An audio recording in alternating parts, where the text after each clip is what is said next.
All life, as it has been, is over. You're listening to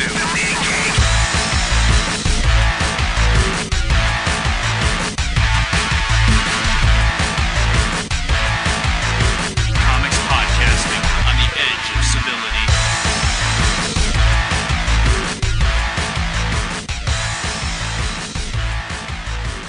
Were you frightened by that? What, you, in place dancing to your own techno beat? Yes. I figured you would be. Yeah, isn't that what the floorboards sound when you walk by? Oh, I do hate you so very much. But that's a tradition around here, so whatever. How about some vodka-laced Gatorade and iced tea? It's an interesting choice. Works for me. This is episode 217 of TMG Cast, formerly The Mean Geek, currently and consistently comics podcasting on the edge of civility. 333. Booyah. Except I already got the number out, so it doesn't count. Oops. You got to be a little quicker on the uptake there, Rev. It's early in the morning. I am your main host, Adrian Tech Jedi Hunter. With me, as always, is the Reverend Bill McGinnis Mad Duck. I like how, your nickname is in the center of your name, whereas I'm actually defined by my nickname. Yeah, that's super. That doesn't sting at all.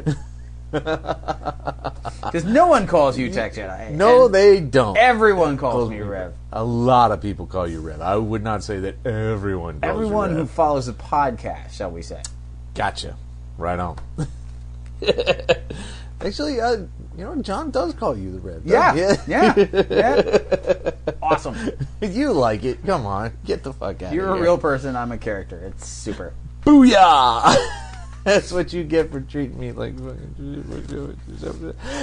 I was saying. It's no, motivating. I wasn't saying, was I? It was totally motivating. I'm going to be saying now if you want. Yeah, say it. Would you like it? Good.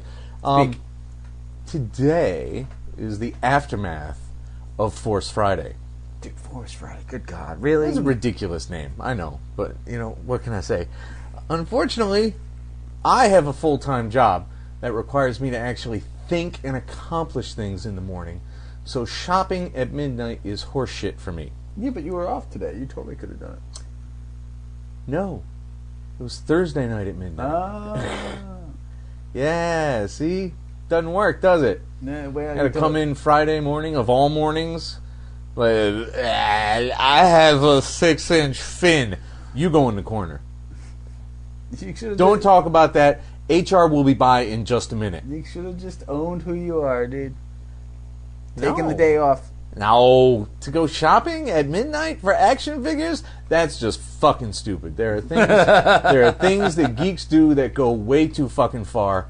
And capes in everyday life and shopping at midnight for action figures to sell on eBay in the next 3 hours is ridiculously fucking fucked. That's not something that geeks do. That's something that that's a whole different subculture of the world. There's plenty of plain old geek speculators out there. True, but most people are going out at that hour either are full speculators or people buying for themselves.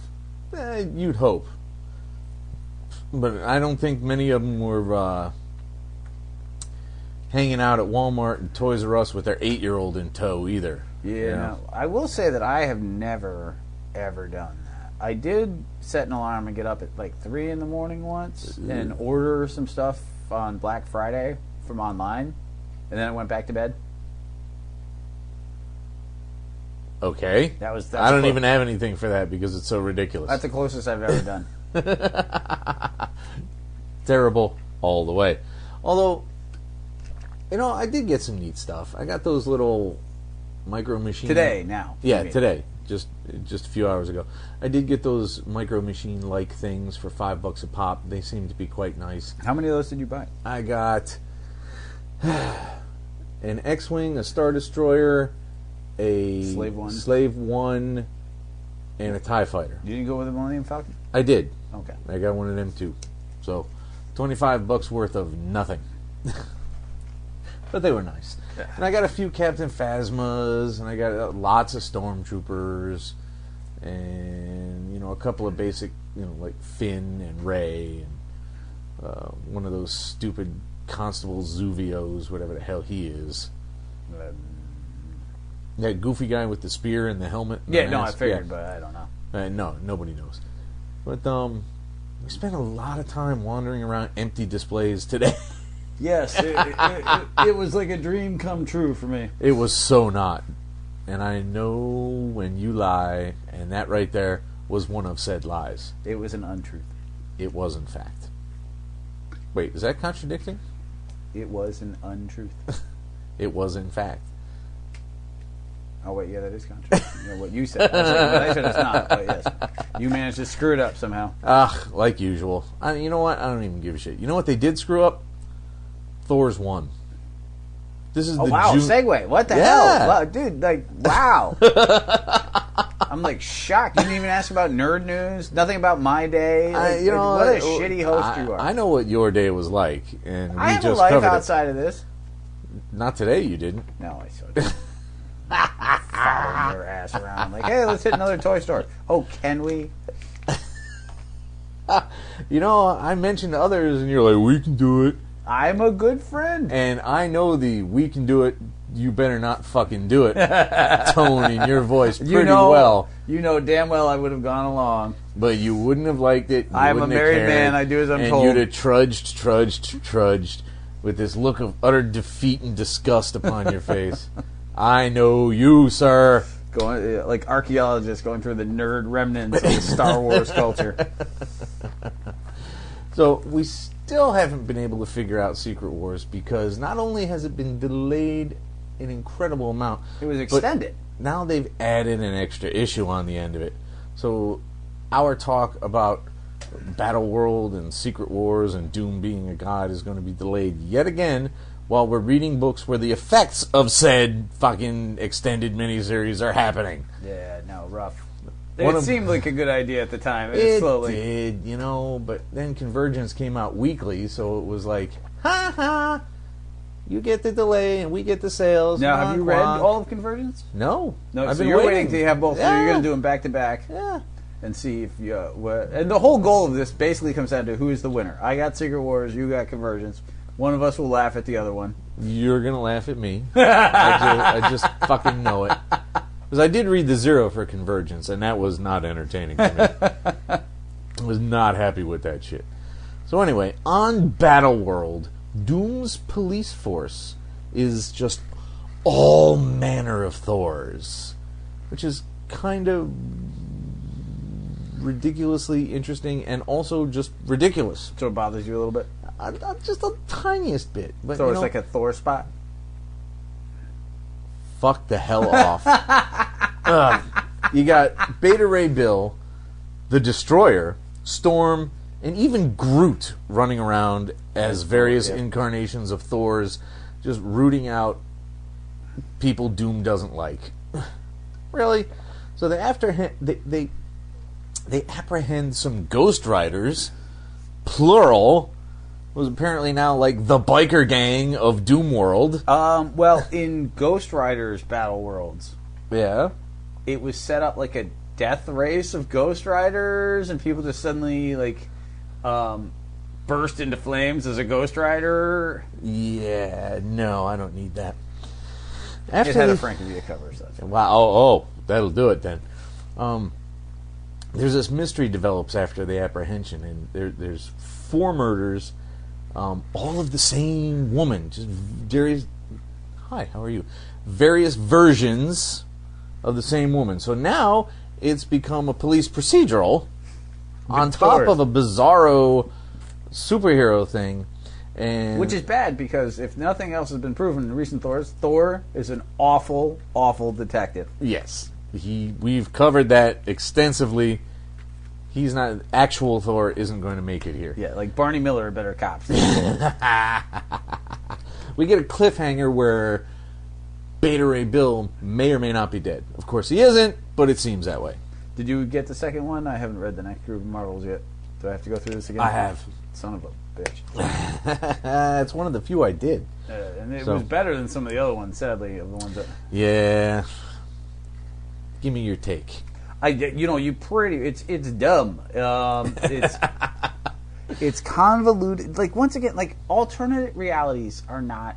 like, what are we gaining from this? Very little. Like, what is the point of all this stuff that's not... like, when Age of Apocalypse happened back in the day, and they did all those alternate... There wasn't a lot of that. So, it was a little interesting. Like, what's going to trickle out of these things? Is it going to go anywhere? I know that, Old Man Logan is supposed to appear afterwards. But right. How many changes are actually going to occur from all this? Do you really see a bunch of Thors flying? Like, admittedly, we have already 2 Thors as it is. No, I don't see anything even close to permanent or groundbreaking or really all that interesting coming out of this Battle World shit. And also, a small but key point. Thor is not a fucking title. It's his goddamn name. That's why Beta Ray Bill, you know who the fuck that is? Because when they fucking held the hammer, they're like, oh, it's Beta Ray Bill. Part 2. They didn't go, he's fucking Thor now. He lifted a goddamn hammer. I'm with you. I don't. So when you call this, I think it's Thor's, bah! It's kind of dumb. I'm not going to debate it. I do like the art, though. Chris Sprouse. How do you go wrong with Chris Sprouse? Chris Sprouse is a great artist. So, I mean, that's a bonus to a degree, I suppose. The cover's quite nice, but I'm already burnt the fuck out on alternate realities. This is the year of alternate versions of everything you can possibly fucking deal with, and it's burned me the fuck out. Yeah, there's been too much of this. It's too similar. I just don't care. I guarantee you the next book is another one, isn't it? Runaways, number 1. Motherfucker. Now, I didn't read a whole lot of Runaways. I got a couple of trades, and it was okay. I didn't really get deep into the mythos, and frankly, I can't remember a single fucking character name. There's the girl with the dinosaur. Yeah, see, the fact that you have to say the girl with the dinosaur. The Runaway. Although I did write them down for pride, this. Right? Well, they're not in this, right? It's a whole. No, this is a whole different Runaways.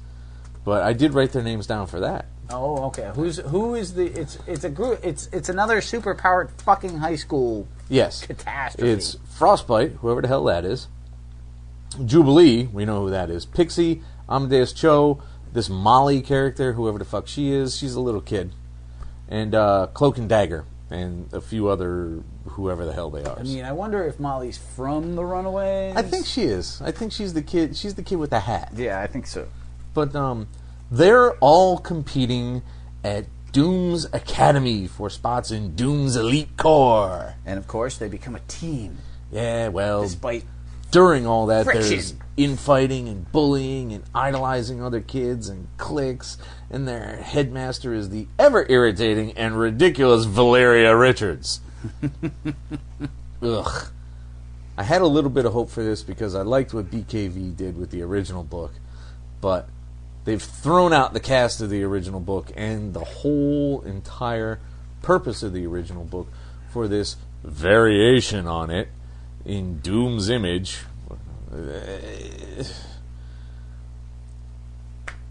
I know that this is geared toward teenagers. It's an all-teen cast. There's like 2 adults throughout the whole thing. It's geared to them. But you can have an all-ages book. This is not an all-ages book. This is a teen book. No, this isn't even a book. Like, is there going to be a Runaways after this? No, they're just going to fucking do this crap, throw a bunch of people together, go nowhere with it, and like, bye, we're back. Maybe. But it's just, I was largely bored by it. The whole, the character they had with the, I'm going to be incredibly serious because this is the only thing I have in my life routine, is just... Yeah, no, and they didn't even add any spin to that. It was very cardboard cutout. It's Morning Glories, it's Gotham Academy, it's Avengers Academy, it's New Mutants, and it's all those things except it's poor. There's just no need. Like, we're not gaining again, and plus, all the X-Men books are doing the same goddamn. Ugh. Yeah, bah. I mean, at least with Avengers Arena or whatever it was. Yeah, it was Arena. Yeah, they threw them all out there and slaughtered each other on a desert island with Arcade gimbling around like a fancy freak, which was awesome and loved it. But my point, at least that did something different. Gambling, not gambling. Yes, that's right. Yeah, I was gonna correct you, and then Beat I you to figured he'd figure it out sooner or later. That's gambling with an O, people. I just don't. No bueno. And did they really have to drag Valeria Richards in here? Dude, I have not read a single dialogue bubble from that kid that I wasn't irritated by. that kid. Well, when you're too smart and too nice and too powerful and too moral and too ridiculously good at everything, like. Except she wasn't any of that. She was all above it. Well, she was, but she wasn't nice. She was always ridiculously jerky about everything. Well, because she already knew what was better for everybody else, and she was just trying to make that happen. She was superior because people were like, wait, we want to talk about this. Like, no, what I'm going to do is going to work, and it'll be better than we'd just be wasting our time. But that's what they turned her dad into now, too. Like, no, we bright people are douchebags. Didn't you know? Like, we think about things differently. We just act on it. Doctor. I got 6 degrees. I don't make people call me fucking doctor. You have 6 degrees? No, that was Iron Man. That was a sequence in one of the books a few months ago. Oh, okay. But it's intriguing to me that, like, we've talked a lot about how comics don't react well to businesses or senators or government. Yeah. And smart people really don't do a whole hell of a lot better. No, they don't do better either. Not by a long shot. And most of the creators I met aren't dumb. It's not like it's a bunch of jocks sitting there with friggin' big cheap tablets and those huge red pencils like, make smart guy look like asshat. Yeah, like, where does this come from? Like, you're so bright, you're ridiculous. It's the Sheldon Cooper model. It really is. You know? And you can't even say it's a Spock model, because Spock would come up with a reasonable justification for it, and while he would be blunt, he wouldn't be a douche. No, and he also respected the fact that people. He usually respected the fact that people felt the need to talk these things through. Yeah. Like, no, this is better, but fine, make your point, and then I'll kill it. Like, Yeah. We've only got 22 minutes, Captain, but go right ahead. Tell me about the green girl and how jiggly she was, and then we'll go back to the science and me fixing everything. It's all true. Yeah. So that book is a reject. To hell with that book. I had a lot more fun, however, with Where Monsters Dwell, too. Jesus Christ. Running from the T-Rex last issue, Kaufman leads it into a native village where it eats everybody. Which is just, that's what you want. If you're going to be on Monster Island, you need monsters eating people. The Phantom Ace is a dickweed. He is, man. Poor Clemmy, who turns out not to be poor, but we'll find out, waits through all that with the plane's gun. She's like, I don't know why you ran off. I got the machine fucking gun right here, pal. You're being dumb and you're scared, and now I have to chase you down. I'm not. I'm going to stay right here. Kaufman keeps trying to be sly, though. But not only is she competent, at the very least, she's bi. So she doesn't give a shit about it. I would argue that she is completely one way in this. Well, she was married to a guy, and she made that clear. That, so, I think, was a choice. That could be a beard, however. Yes, because she talks about her school days quite fondly. Her husband, not so much. And she just bursts his bubble, and in the water there's this giant croc that attacks, and then that is attacked by a giant shark, which amuses me because that's the whole bigger fish routine. Yep. No, it's a lot of fun. It's playful. It's such a weird sequel to the Max Phantom Ace series. Mm. It's such a strange idea to do this way. Like, hey, since we're doing that. But on the positive side, there's absolutely no fucking Doom or weird other characters appearing. That is the biggest bonus of this Secret Wars book. It's totally self-contained. It's off to the side. It's obviously not in the greater continuity. It's just a bizarre little miniseries. Yeah, and you have fun with it, and you call it even. And that's what the rest of these should have been, but they tried to... you know what they tried to do. Yes. We get back to some regular continuity book for a moment. Can we do that? We can do that, right? I would love to do that for just a minute. Yes, the next one is All New X-Men 41. Now, the original kids, they're all just cooling out on the lawn, having a good day, till Maria Hill shows up, asking for mutant help, determining what's going on over in Utopia. And we found out last issue that a lot's going on over in Utopia. Much of it random. Where they in fact find a boring mismatch of cast-off fourth-string mutants, man, who nobody gives a fuck about. Mask, Elixir, Boom Boom, Karma, and whoever this Jeffries fella is. Jeffries. Well, it's not. You're forgetting random. You know, cast-off fourth-string mutants are, if anything, forgettable. Isn't Jeffries... Especially since I hate random. Like, so much. Isn't Jeffries Box from Alpha Flight? Madison Jeffries? Oh, yeah. I have no fucking clue what Elixir is. Like, no, I don't know either. That must have been... there's a whole lot of X people out there there are not familiar many years of X-Men we skipped right the fuck over before Bendis came around. and missed so much. Well, we did. We missed the Morrison run, the BKV run, the Fraction run. There was at least one more that Whedon. There's shit, man. That's 5 different writers. I had a few of the Morrison ones. I got a couple of trades. I got 2 of the Morrison trades, and I think I got 1 or 2 BKVs, but no Fraction. One Fraction. But that, I mean, still, that's 60, 80, there was a lot of talented people, but issues that we don't know what was going on. It's such a hard period. It is. Whatever. Anyway, Karma, if you remember, possesses people, so she takes over Cyclops. Excuse me. It's not like we're best buds. You know, I can't say, oh yeah, Psych. How you doing, Slim? Who hasn't been Slim in 40 years, but whatever the fuck. She takes over Cyclops, and the fight begins. Because, you know, it's a fight. That's what X-Men do. Karma and Jean eventually break down and talk to each other, and the originals cover for the fourth strings and take them in. You know, I found it enjoyable enough. Yeah. Barring, you know, they could have used any other string of characters at all besides these, and I instantly would have liked it better. You know what? Like, they took a bunch of people who weren't being used and used them. I'm all for that. At least they didn't create 8 new totally pointless mutants. No, that's a good point. And it made them very clear that they were basically outclassed, so... By the original 5 and a couple others. So, although it didn't when really... you think about it, it should be like that, though. It didn't really clarify how anybody got taken out so much as, oh, we had a fight, we won. Yeah, pretty much. But as long as they did. Whatever. What are you looking at? Just flipping through it, trying to remind myself of this one. Well, I mean, do we got anything else to say about it? It happened. It's over. Good. Then we can go on to Future Imperfect 1.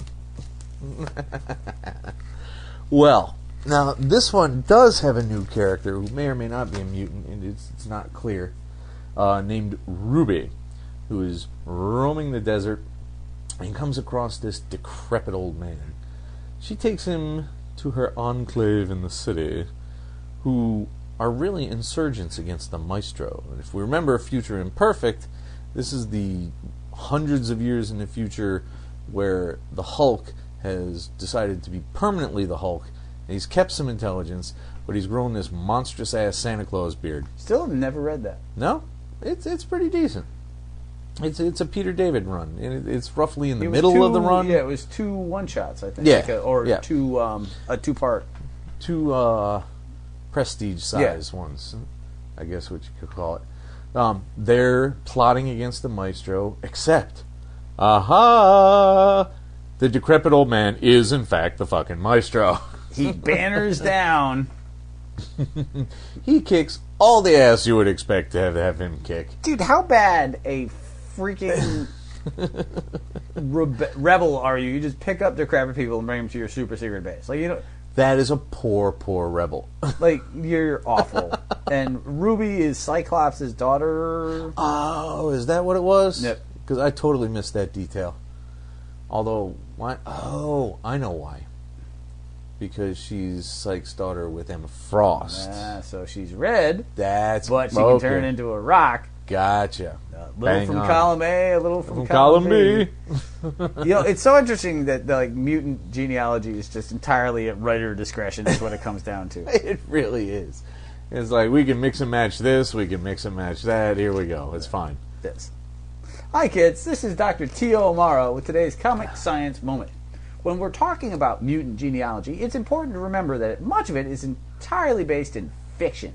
For example, while Cyclops and Havoc both have powers that are relatively similar in type, first, we have to remember that Cyclops' power is actually the ability to fire other dimensions rays out of his eyes as opposed to straight up blast like Havoc. More importantly, however, if we look at Peter and Ilyana, the difference between being a devil demon child and turning into a big metal guy who hits really hard is a massive difference. It truly is. This has been Dr. T.O. Amaro with today's Comic Science Moment. The last thing that happens in Future Imperfect is that Ben Grimm shows up. So that's not going to be good. I love every time Hulk thing fight. I think that's amazing. My problem is that over the last 10, 20, well, more 20 to 25 years now, Yeah? like in the 70s, when you had the Thing and the Hulk fight, Right. it was even. Yeah, yeah. Nowadays, one side is going to go one way. Yeah, it's been pretty much established that Hercules Hulk is going to thump him like a big red rock pile, and I know he's orange, people. When you bleed that much, then shit turns red, and it's just not like, you know. So I miss that. I want the dynamic to be like the Thing and the Hulk slugging it out like old school, like who's tougher, because that was awesome. But the Hulk just constantly one-upping Ben Grimm just makes Ben Grimm look like a friggin' chump. It does. And, you know, Ben has been around long enough, and he's got enough experience, and he's strong enough where he should be able to hold his own much, much longer than people grant him nowadays. But there is the factor of the madder Hulk gets, the stronger Hulk gets. And But Ben that's, Grimm you're makes him supposed very to, angry. Yes. You're supposed to throw that in at the end of the fight, though. Well, he's also When he's getting mad that he's getting thumped. The other part that's hard is that, you know, the Hulk is one of the top 5 smartest people in the Marvel Universe. Yeah. Ben Grimm has never been mentioned in that No, group. he hasn't. He hangs out with them. Like, he picks up, like, oh, that sounds complicated. Like, you think when you don't think things through, you assume, like, if you only hang out with smart people, you start to pick all that up. What really happens is you just started blocking shit out. Again, it's like if somebody keeps talking about soap operas, eventually you don't hear what they're saying anymore. You're not like, oh yeah, like that was her sister. That was fucked up. No, you're not thinking that. You're like blah blah blah blah blah. Any minute now they'll be done. Every Did time I thaw out the ground beef today? Yeah. Every time Richard starts talking, Ben Grimm is actually watching the friggin' credits to Apocalypse Now in his head, just like killing time. Martin Sheen, Marlon Brando, any minute now. Lawrence Fishburne. You know. Oh, did that just light up? I wonder if he's done explaining. It's terrible, isn't it? Over in Silk 5, there's a flashback where Rage's daughter is kidnapped by Felicia Hardy. Now, however, during a slow news day, J. Jonah Jameson, for some bizarre reason, sympathizes with Cindy about her search for her family. I shouldn't say that. JJJ has his moments. He's a very nice person in his own totally rude and ridiculous way. Yes. Cindy comes across Rage presently, not in a flashback, and of course, since he's Rage, he's mad at her, noting that the Black Cat is, in fact, after Cindy. So he's like, you're a dummy. You've pissed her off. She's coming for you. Spidey shows up, and they jump into action rescuing Rage's daughter. The fight goes very, very poorly, however, leaving Cindy out. Waking up in an OR, captive of a guy working for whomever has her family. And we don't know who the fuck that is. No. Which sucks. It's 5 issues in. Give her family. Hey, at least they've established that they exist. Like, Cindy's background is so confusing at this point. Well, I mean, the flashbacks don't help. Just give me an entire issue of flashbacks so I can tell what's happening with this poor girl. Like, we know that her family knew that she was going into Spidey prison. Right. To avoid being, spider food or whatever the hell you want to call it.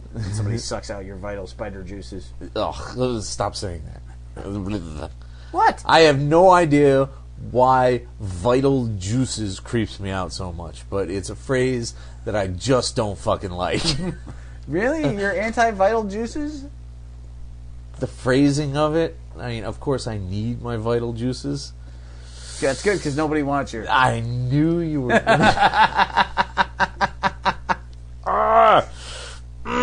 Maybe that's what creeps you out because you've got so much of it back stock. Oh, let's move on to Silver Surfer 12, then. Fair enough. Giant jerk. I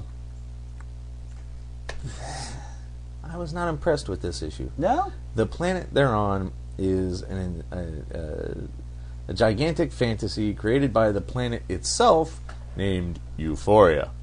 So everything that occurs in this book, where everyone's happy and they're kind of happy, but there's a couple of fights, but of course they win the fights because everything turns out okay, it's all fucking Danny Moonstar fantasy shit. It's all just fucking mushroom trips. Why? Who the fuck knows? Euphoria lives to do this for people? I don't know. The whole thing, Silver Surfer is becoming a Star Trek. Like, it's the original voyage of the Star Trek. Like, they're wandering around. Each planet is vaguely similar and new weird experience. Except now you've got a totally innocent girl and a vaguely pretentious super being instead of Kirk. Pretentious. That's a good way to put it. But I'm just kind of like the whole. We're not really experiencing what we think we're experiencing thing is a very old storytelling device. And while Slott has proven himself more than capable of taking old devices and putting high quality takes on them, this one wasn't one of them. Well, I think you have to look at this. Like, they're having new experience after new experience. And, like, again, if memory serves, you're having a one-and-done experience here. Yes. And that much I appreciated. But it's the motif that I wasn't down with. You follow me? Yeah. Well, I mean, it also is building towards their relationship. Like, they end up kissing at the end of this one. So, well, they reconciled, but nobody was expecting that they wouldn't. Right, but they hadn't gotten any further than that in all this time. You've got... through all their experiences, they're growing closer and closer. Like, this is your classic... It's a single story. Yeah. He picked a trope, yes, but not the most common one. And, like, they have a cool experience. It also helps the rest of their backstory characters so they can move on further. Yeah, I suppose. But they're going to probably dump all these back characters, though. Yes, eventually. But in the meantime, like, you get them... you get a full experience. You get a lot of different things happening. And then you have the relationship move forward. I suppose. Since this is your book of books, why don't you detail to me? No, you got your notes. I got my notes. You this do is your notes. I do Howard my the Duck personality. 4. You love Howard. I do. I want to let you run and play with the commentary. You okay? go ahead and give your overall, and then I will remind the world of what is awesome about Howard. All right. In the aftermath of the previous issue's throwdown with the Ringmaster, Mike the detective is giving Howard crap. Parker's pissy for some reason. Investigating last issue's amulet, they go to Doctor Strange for assistance. He, however, is in another dimension playing poker with Thog, which That was awesome. amuses me terribly. I rather enjoyed that. Or Wong is just like, no, you cannot disturb the master. Double down, bitch! Strange reveals the details of the abundant glove, which is just ludicrous. Yes, but in the best way. It is ludicrous in the best way. The abundant glove versus the abundant glove, as opposed to the infinity gauntlet. It's funny. It's ludicrously funny. They meet Johnny Storm and find a gem in a cornerstone of a building. That gem gravitates to the glove on a Skrull. Talos, the Untamed. Not just any Skrull.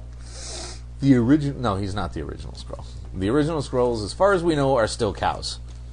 Which still amuses the shit out of Skrull me. milk. And is still horrifying. You couldn't just send him home. You couldn't just kill him.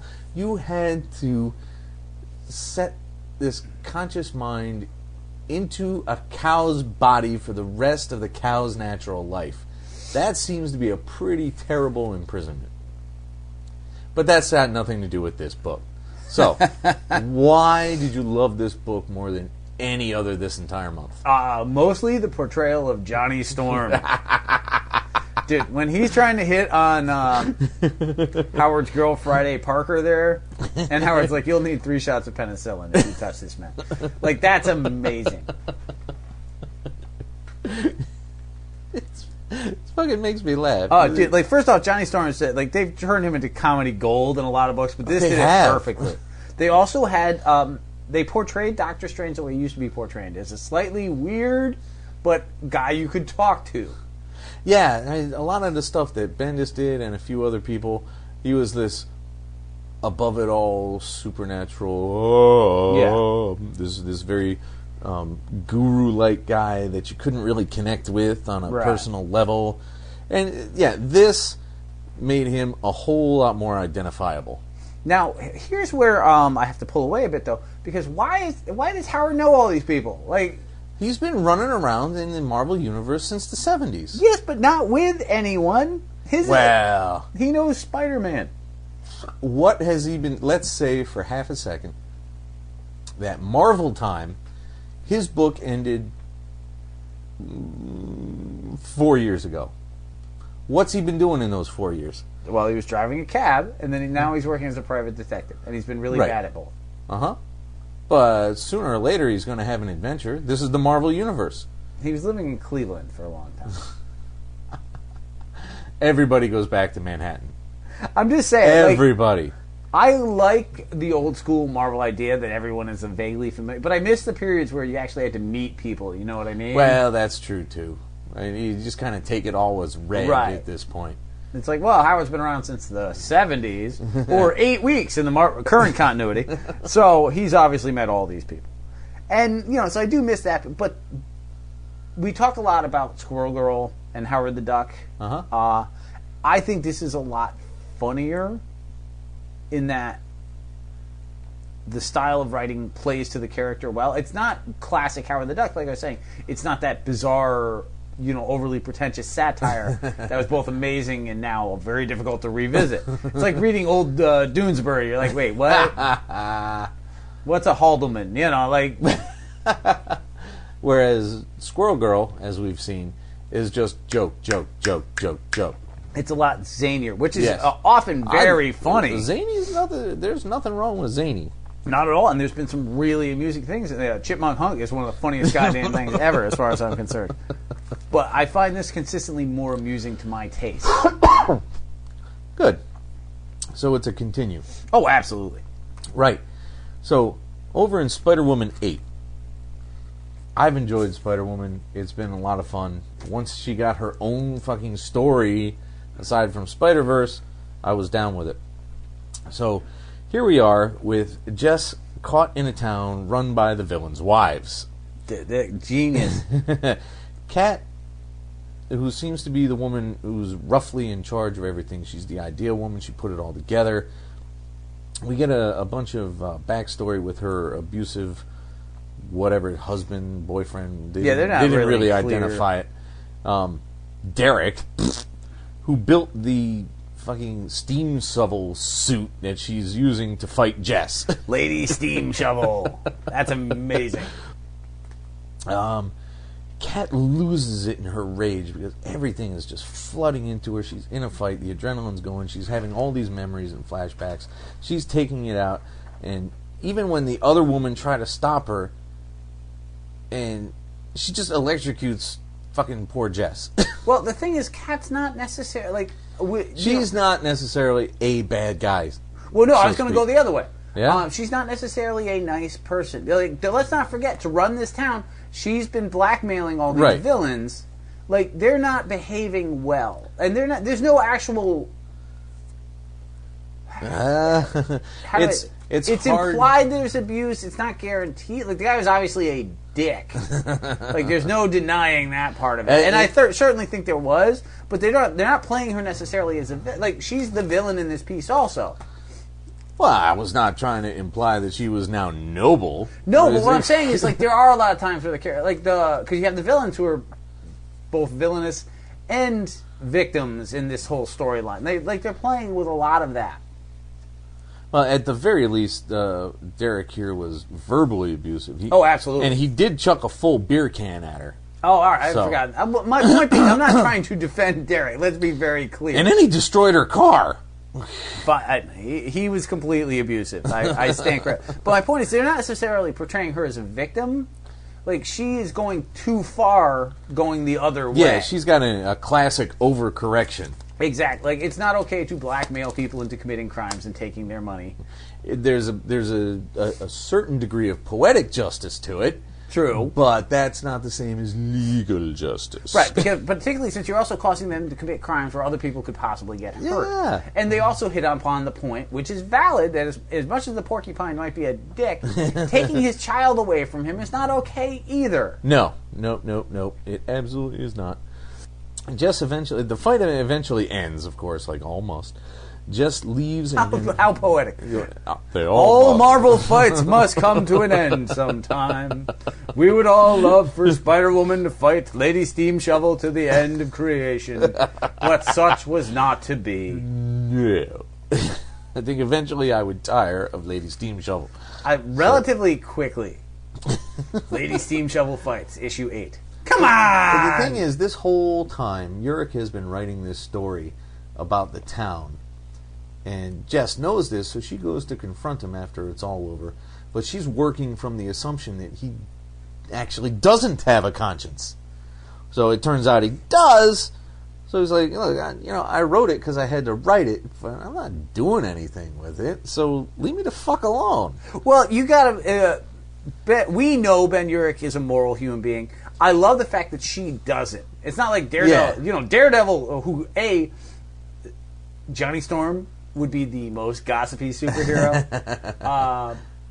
Daredevil would be the least. Like, that's not a guy who shares well with us.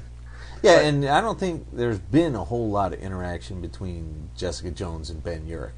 No. Ben Urich has basically just lived in the Marvel Daredevil universe with the occasional visit in Daily Bugle into Spider-Man. Right. So, she wouldn't know that he has enough conscience to leave it alone. Which I love. This is what I missed from that Howard the Duck. This is what I was talking about, assuming the character one way. Although Ben Urich, it's entirely character. It's a weird thing if you're not familiar with him. Yeah. Like, if you only read Spider-Woman or if you only took this book up from Spider-Man, Ben Urich is a hard guy to figure out the way this book is written. They haven't given him any real character moments. But his need except to get this one. His need to get the story on paper and then burn it entirely makes... He's never done that before, but it's totally in character. I had to write this, absolutely is. But I can't do anything with it, So that was a nice way to end the book. Yeah, totally. Really appreciating this book. I still don't get why they made Ben Urich super creepy in the first couple of issues. Yeah, it was kind of worrisome, wasn't it? It's like, why was the so confused by that? Like, evil villain Ben Urich is the worst idea. K-Spot Pete takes him out. Oh no, that's right, he did. Yeah. Oh my god, I forgot about that. At this point, we got to take another foray into the Battle World shit. Yay. Now, I'm going to preface this with, I don't mind the motif at all. It's only the fact that it's never going to count, and it's this battle world shit that puts a sour taste in my mouth about it. What's that? This is Captain Marvel and the Carol Corps #1. Back on Battle World, the Carol Corps is the main guardian of the section, led, of course, by Carol Danvers, Marvel. Captain Marvel. Hydra seems to have breached their wall, which is a horrible, horrible crime, according to Doom. You are very compartmentalized on this fucking planet. Well, you're not going over here, you're not going over Doom, here. you know. You have a... No, you can't fucking do it. We can assume that if you track mud onto Doom's carpet, shit will go poorly. Just as they go to, and just as the Carol Corps in their fighter planes get to the breach to start investigating things, the Thor Corps arrives. Right, great. Woo! Carol meets one of the Thor Corps named Kit, who used to be a great admirer of Carol. Yeah, it almost read like that was the one that was stationed at their, like... Yeah. It's hard to, because of course we don't understand the fucking stupidly ridiculous Thor Corps in any way. She talks about the stars. What the fuck are stars? Because I look up, I don't see no fucking stars. What are they? Plants the whole something ain't right routine in her brain. Which one of her core has been telling her all, like, yeah. Right. Which is, of course, the smart one with the glasses. This is so... Like, I was waiting for... This is a Fox Force 5 routine. Oh, dude, here. it was... Everybody's got a role. Everybody's got an incredibly distinct personality. And while you kind of want that, you also don't want the girl who's good with explosives, the girl who's good with her body. Yeah, the Italian guy. The good girl who follows the rules. The black guy from Harlem. Like, no, yeah. it's a Van Johnson war movie. It also... Holy shit, a Van Johnson reference. It also, like... There's a certain female empowerment piece to Captain Marvel, which is a positive thing in comics. We talked about that. Right. However, under the circumstances of Battle World, how does it make sense for them all to be women? Like, everything else is just hog-piled together, whatever pieces Doom had lying around. Yeah. So where's the logic of that?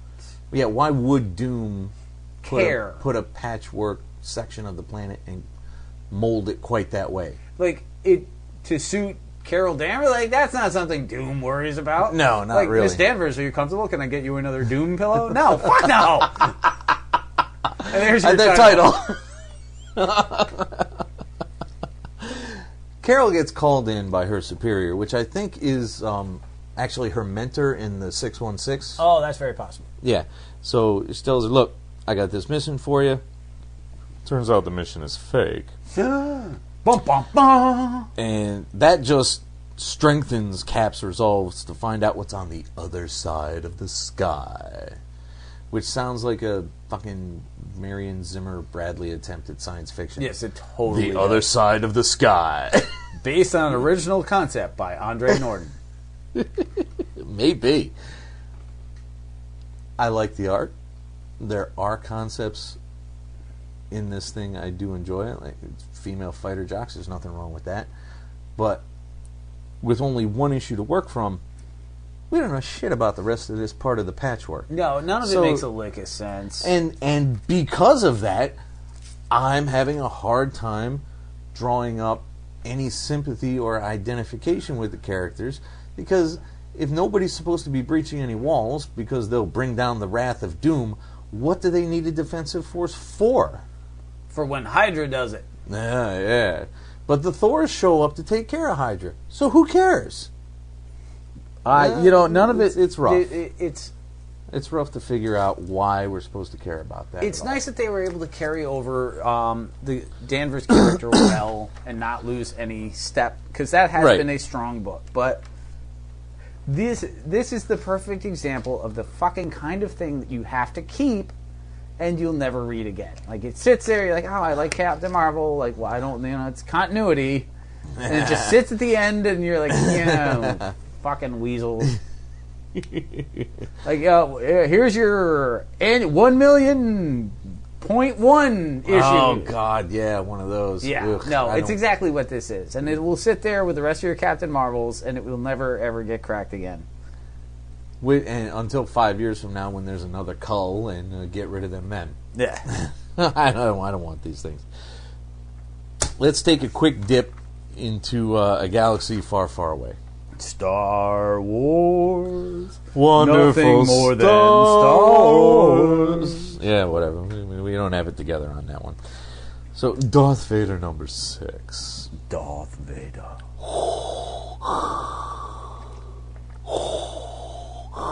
And I don't even need my hand like No, the lizard. you hyperventilate well. It was very impressive. Vader has to face off against the proteges that Silo or Kylo, whatever the fuck his name is, has been preparing in the name of the Emperor.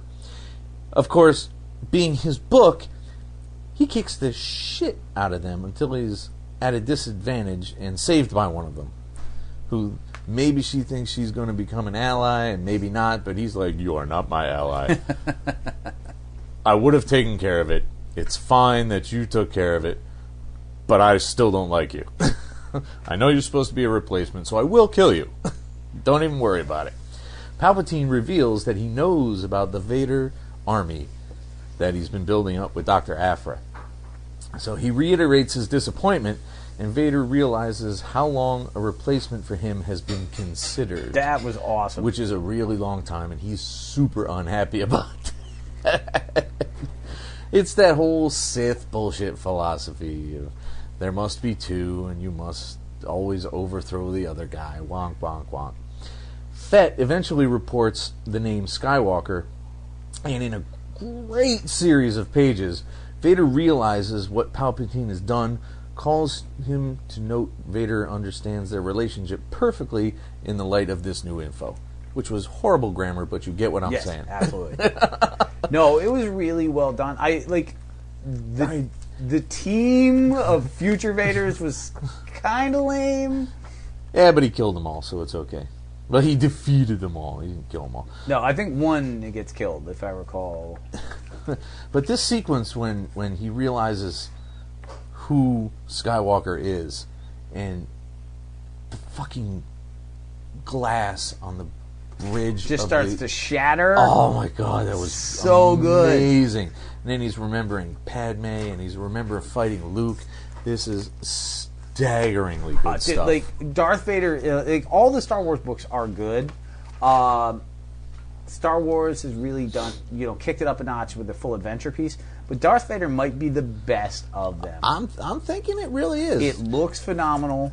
They're all very compartmentalized from a motif perspective. Star Wars is the big scale with the little moments. Vader is the reverse. He's full of little moments between him and Aphra, between him and Fett, between him and the Emperor. And it's all about him. There's almost no pages where he's not there in the front and center. This is the greatest Vader there has been since Return of the Jedi.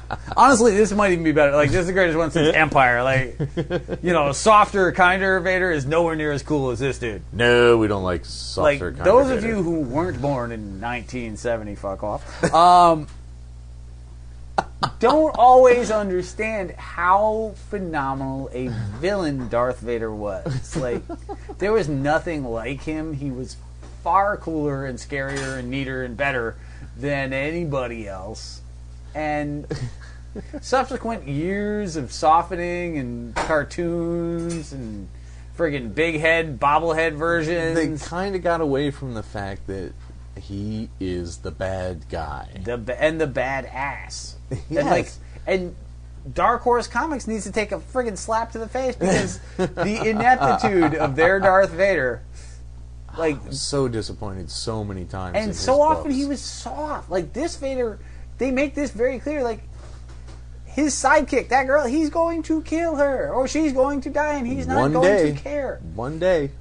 But in correct me if I'm wrong, because you read a lot more. But like, how many times did the Dark Horse Vader spare somebody? Like, oh, it's okay, because I'm not truly a bad guy. I'm Luke's dad in monster form. Yeah, several times. Right. It was quite disappointing. And this book is having none of that.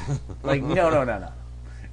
Let's look at Vader as we know him. Yes, he mellowed at the end, but there's a whole lot of shit kicking he did before that. I'm going to be very, very, very nervous when one day, God knows Gillen? when, no more Gillen. And Hopefully, this is not just Gillen, and they have, like, it's so hard with these kind of things. Like, did Gillen just sit there like, this is what I'm going to do, and yeah, no, there might be editors in there. There might be Lucasfilm in there. There's a frightening number of layers that concepts have to be filtered to before they actually get to the writer. But I haven't heard anybody talk about that anywhere. So I'm thinking he's got a bit of freedom there. We'll never really know with that kind of thing. But yes, hopefully they have a firmer grasp of why this is important. Because if you watch The Good, the Bad, and the Ugly, if Lee Van Cleef just started handing out posies to people midway through the movie, like, it would kind of take away from the overall tension of the film. It totally would. Bringing us directly to Princess Leia 4. Nine Nub. That's impossible. That's a stupid name. The only stupider name is Ten Nub. Can you believe they named... No. Anyway. He's congratulated for his assistance in smuggling weapons to the Alderanians off of Sullust. Smuggling weapons and Alderanians off Sullust. There it is. That's what happened. Leia talks to Tace or Tachi or whatever the fuck her name is. Because you've only got your head to work with these weird spellings. Yeah, today's guest will be brought to you by... about her sister, the traitor Imperial. Leia sends Ua, I don't know. Stop making up. Susan. Leia sends Susan to negotiate with the survivors of Alderaan on Esperion. Susan takes Jorah, the bitter old one, who turns out to be racist as well. Well, sure. And Susan fucks up getting information, and they all end up suffering. Leia steps in to negotiate herself for Susan. Or the racist one. I don't know. These names, I don't know. No, the sister. Negotiating for the sister. Yeah. That's right.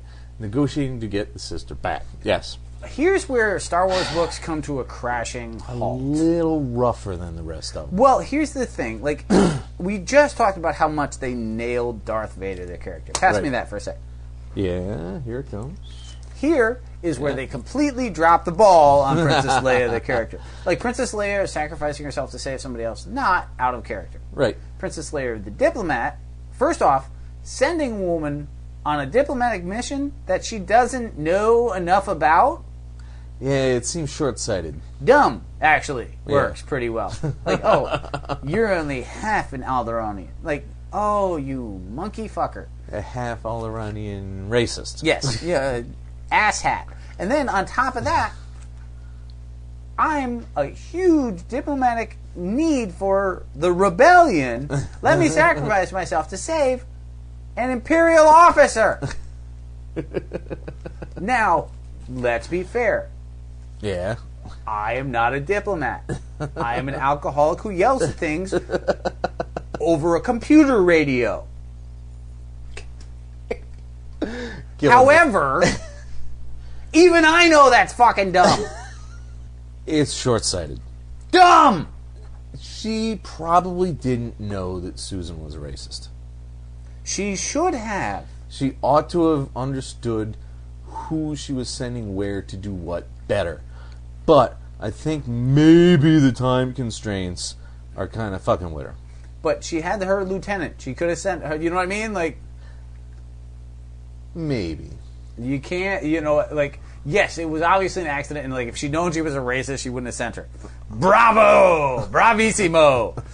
Make better decisions. Fine. No bueno. You're just loving that phrase today. Yes. He's killing me. I've said it like 15 times. I know. It's annoying you now, isn't it? It's getting close. And that's why I do these things in why repetition. In Star Wars 6, Luke and Fett spend several pages throwing down, while Han and Leia check out his smuggler's cave, filled with his etchings. The TIEs following them encounter another ship, and then we skip again. Fett seems to be getting the advantage on Luke, but through the freak use of the Force, he knocks Fett out. Flipping back again, thank you very much. Flipping back again, Han and Leia argue, but the mystery ship turns out to be Han's wife. Yeah. Really, kids? Are you fucking with me on this? Not. Well, you know what? I thought this was amazing. I'm going to give them the benefit of the doubt on that. Like, I assume that Han had a deal somewhere that required him to be married or to get off planet or something. He was smuggling nuptial victuals or some shit. And you know, he needed a license to do so. So, but again, like, everything is amazing. And say what you will, and I know, like, Cassidy's an amazing artist. Oh, yeah. However, I think LaRocca is the better Star Wars artist. He is. But they had the same panel from both Vader and this. So the breaking glass here, right? That's amazing. That is so good. I don't even know what to say about that. Skywalker. And once again, the reclaiming Boba Fett. Like, as much as I dislike what they've done to Vader as a character, Boba Fett's track record sucks. It does. There was never any proven reason he was such an incredible badass. Other than that was all headcanon for 20 years. Other than a couple of one-shots where he takes out the dumbest and the saddest friggin' characters. Like, he has been inept in everything. I mean, who can't? You've got a jetpack, and you managed to get eaten alive by a friggin' slug that lies in the desert and doesn't move. Basically, a frog could avoid this thing, and you flew into it. Which is why he got out. We'll worry about that even later. Started on that. We'll worry about that later. Jetting back to Marvel. Woohoo! Squirrel Girl 6. This is a fun book. It continues to be fun. Except this last one, I didn't laugh as much, but this is not this one. Doreen and Nancy are talking about the mechanics of a squirrel suit. And kids, let me tell you, this is not like an Iron Man object. Suit of armor. Made to have a squirrel motif. We're talking about squirrels who hang on to people for, like, literally no fucking reason. Because when they punch, they move out of the way, so you're not actually punching through someone into a squirrel. I also wondered how they stepped. Yeah, what? No, it looks creepy. It seems creepy. And you just gotta hope to God that the fucking squirrels hit the lavatory before they made the suit. I'm just thinking, like, Doreen, what is her name? Doreen and Nancy. Doreen has to be fucking Flea Girl as well. Oh, yeah. Yeah, that's true, too. At this point, Hippo the Hippo shows up to rob the bank that they're guarding, that they ruined the walls of previous issue. Doreen starts to fight, but she's interrupted by Coy Boy. Are you ready for it? Yep. And Chipmunk Hunk. Coy Boy and Chipmunk Hunk. Doreen convinces Hippo to go work demolition, not rob banks. And Nancy realizes that they all know each other. Then squirrels talk to people in their sleep and ruin the city. Huh? Wait, Evil what? squirrels. Evil squirrels. So, that was fun. Coy Boy and Chipmunk Hunk, that's some funny shit. The squirrel suit is kind of odd and creepy and weird, and I don't like it. But the rest of it was a lot of fun. Dude, the best thing about this book is the ripoff of the old school 160s Avengers cover when they're picking out Avengers. Oh, yeah. Dude, that was amazing. I do like that cover.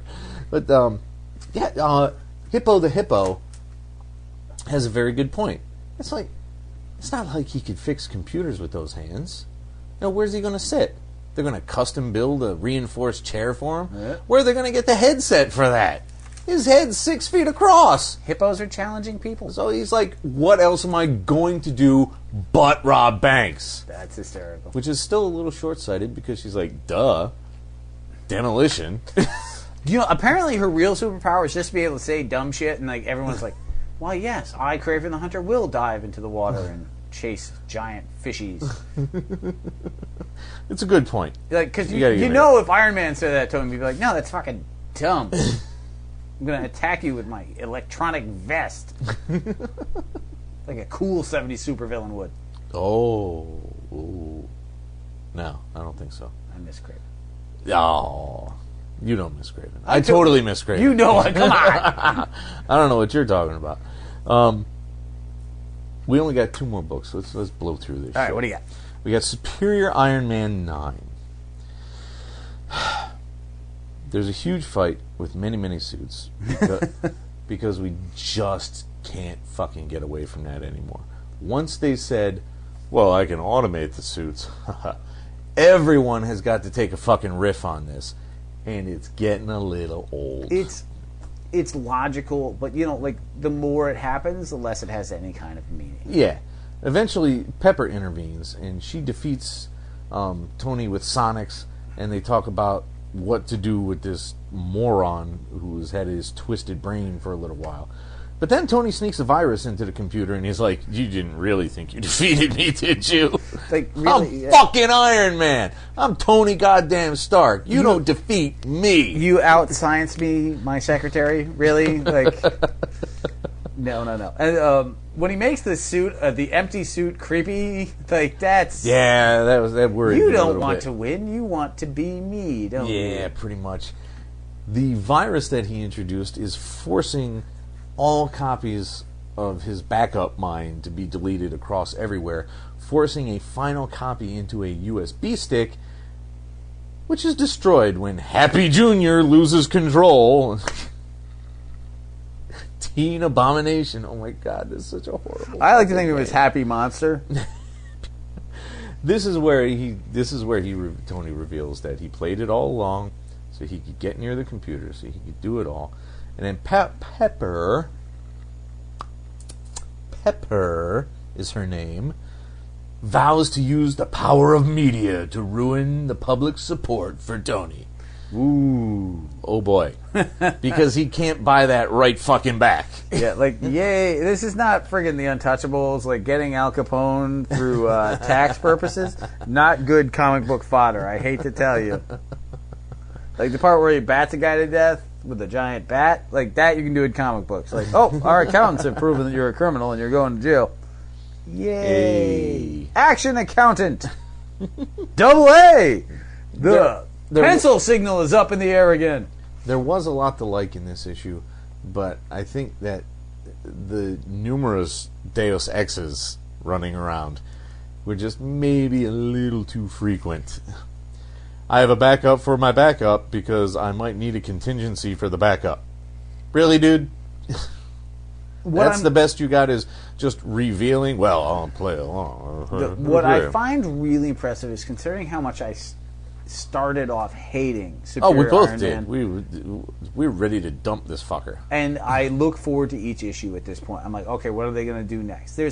He's turned around. He's also writing the smartest Tony in a long time. Yeah. A lot of Tony recently has been, all right, I'm going to make a device, but it's just going to integrate into the suit, and I'm going to go fight, and I'm going to go win. You know, it was all about moral Tony, like, I'm going to change the world. Yeah. And here's the Tony who's logicking things out, like, obviously you're going to do this. Obviously the suit wants to be me, because it's me, and I'd want to be me. So that's all very well done, and I can't believe that I'm excited to see what's going to happen next, but I also want douchebag Tony to go the fuck away. Yeah, I would like to have an actual like hero Yeah. in my book again. Yeah, thank you. That would be nice. This whole moral gray area. You know what? Let Cap It only have it lasts so long. No! Let somebody else do it. Cap cannot have a moral What, gray he's area. 75 years old. He's probably thinking about things differently now. My hip hurts. Screw MODOK. Who knows? My hip hurts. Screw MODOK. Let's finish up with Miss Marvel 16. Alrighty. This book never ceases to amaze and please me. Since she can't drink, Kamala is recriminating at a hot dog stand, filling her face with dog after dog after dog. Don't drink, don't smoke. What do? You eat fucking hot dogs, obviously. Well, I mean, they're mostly pork, and she's Muslim, so it's a vice. Yeah, no, good point. And they are fucking delicious. To you people. I don't know. A commotion occurs, and a planet in the sky is over Manhattan now. We finally get to the point where this book has caught up with the Secret Wars horseshit, with the Avengers Hickman garbage. A year and a half fucking later. Everyone's panicking and looting, and there are the boys, Bruno and Amir. No, not Amir. Not her brother. Bruno and... Like Bruno's brother. Yeah, I never remember that. Bruno's brother. Are protecting the convenience store they work in. And Kamala gets the idea to have everyone go to the school because Loki put that ward on. You didn't think I'd be able to do that? Yes, no, I'm up on these things. I pay attention. Kamala finds Kamran at her house, who reveals a plot. And it's that inhuman horseshit. They get people to the school, and the wards hold, but it all overwhelms Kamala, who goes to the roof to get it together and meets Carol Danvers. Dun, dun, dun. What a great scene, man. She can't deal with it. She doesn't know what's going on. She doesn't know what to do. There's no heroes anywhere else. She needs fucking help. And Carol just shows up and she goes, "Nice uniform. Not sure about the name." Which freaks her out even more in one of the most awesome expressions in art and comics today. On poor this Kamala's book is so face. good. And when you consider how much you and I hate Inhumans, like go through our collection and pick out all the Inhuman things that you can find. I maybe 3. Yeah, a couple. There's an Illuminati here, an appearance in the Fantastic 4. That would be it. An occasional Avengers reference. Yeah. Yep. No. But I don't know what to add to this book over and over and over again. That it's just fucking great. Go buy it now. I'm telling you, if you have a girl, John, I know you're listening. This would be an amazing book to show Anjali. I'm sure that she could appreciate it. Maybe I don't know. Maybe she's a little young. I don't know. Because this is about a teenager. Anjali's only like 6'8", something like that. It's probably. I mean, because it might be a little death advanced. And violence. It's probably a little advanced. But someday, this is a girl being a hero, being independent, understanding, with a family that isn't a bunch of jackasses. There's no manufactured, unnecessary tension within the family. It's just high fucking quality. Yep, there's real affection between people, real relationships. It is ridiculously good. And, since that's really all there is to say about it, do you want to talk about Lando? Because I think that's next month. No. Are you certain? I think maybe if I go over to my July Marvels, Lando will be... Right, not one of them. So, Lando number 1. This poor schmo. Poor schmo. The first guy in Star Wars who gets laid ever.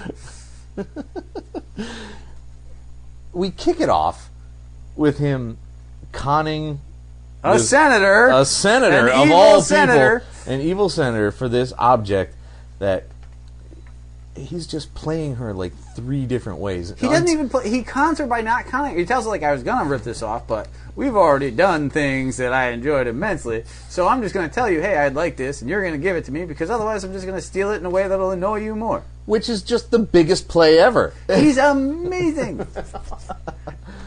He goes to Hockett. He meets Lobot, who turns out they're pals, which I guess, why not? Hey, the guy needs a backstory. He doesn't have a giant furry monster of awesomeness. He gets a slightly bald accountant with a robot brain.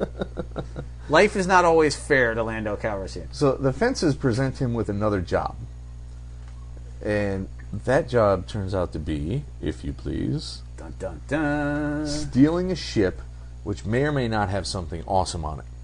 They're told that, what was it? They could have the ship, but the contents belong to the contractor, or the reverse. I think it was the ship they wanted. Yeah, they want the ship. Anything in it is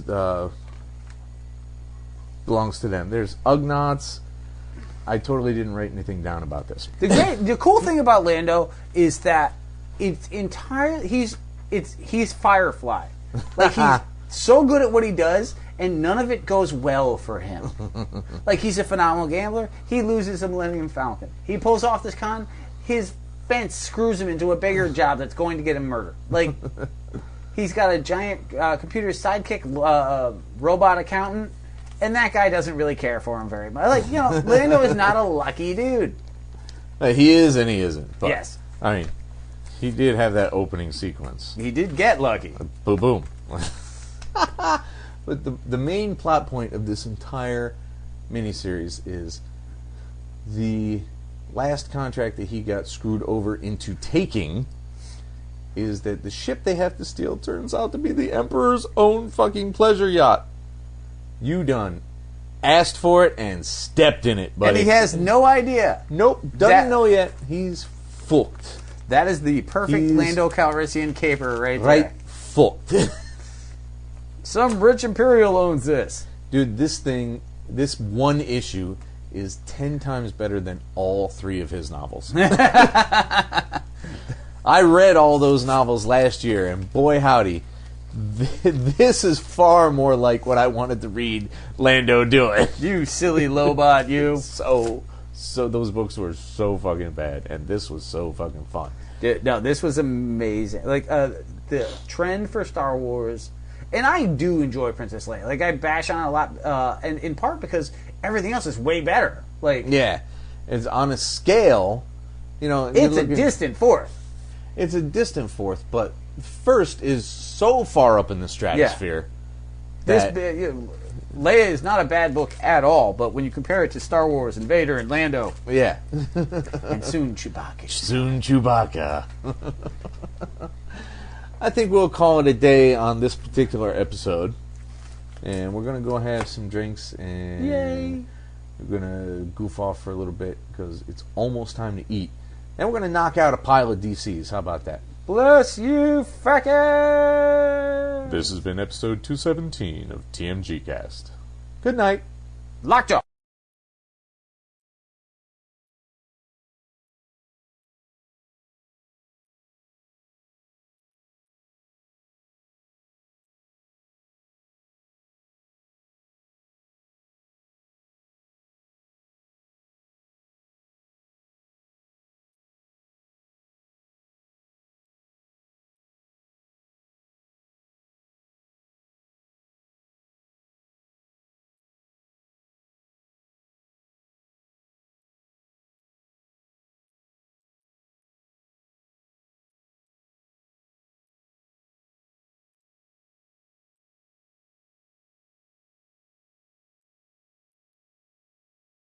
The Mean Geek is recorded live at the Reverend Mad Duck's apartment whenever the hell we can get to it. Find us on Facebook, Stitcher, Twitter under @TheMeanerGeek.